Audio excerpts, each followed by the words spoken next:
Hey guys, it's beautiful, isn't it? Well, we're here in Botswana on top of a mountain again, and I got a thought for today. If you seek wisdom, God will give it.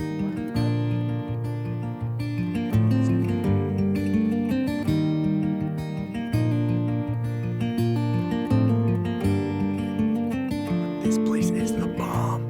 You know, a lot of people, they think the Christian life is for the weak. It's for those who don't have anything better to do. It's for those who need a crutch, those who can't make it through life without a lot of help. But the truth is that the Christian life is a lot harder than they would think. The reason why is because when we are trying to live a victorious life in defeating sin, it is a life that is continuously fought. It is a continuous battle that we will always be fighting.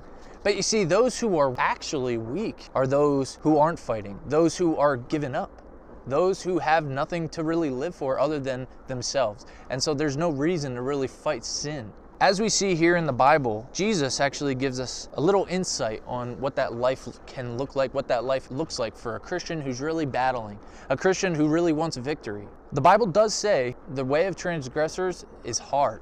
And so for the lost person, it is going to be hard. They're going to keep getting themselves in trouble. They're going to keep putting themselves in holes that they had to dig themselves out of. One day, hopefully they come to grips with that and they come to Jesus. Jesus says, "Take my yoke upon you, for my burden is light.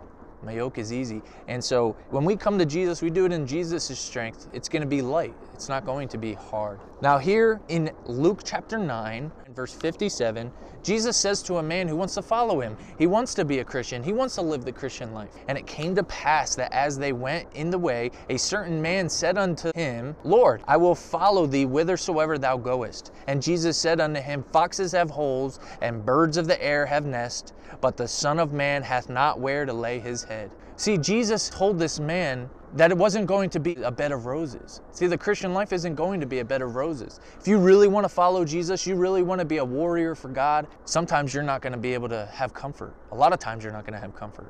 Those who are on the front lines, it's not going to be comfortable. They're not sitting in bed. They're being shot at.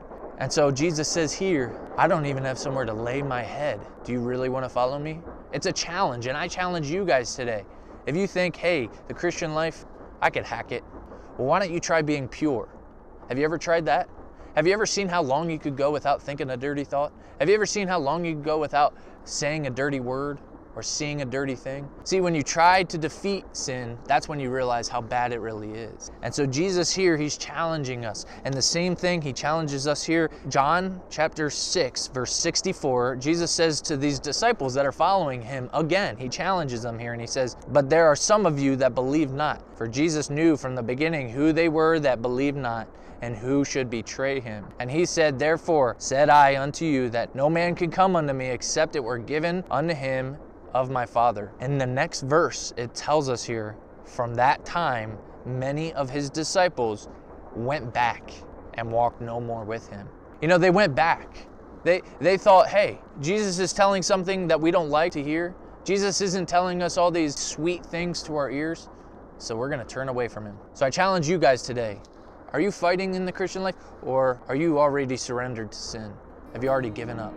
I challenge you today, follow Jesus to the end. Thanks again for listening here in Botswana.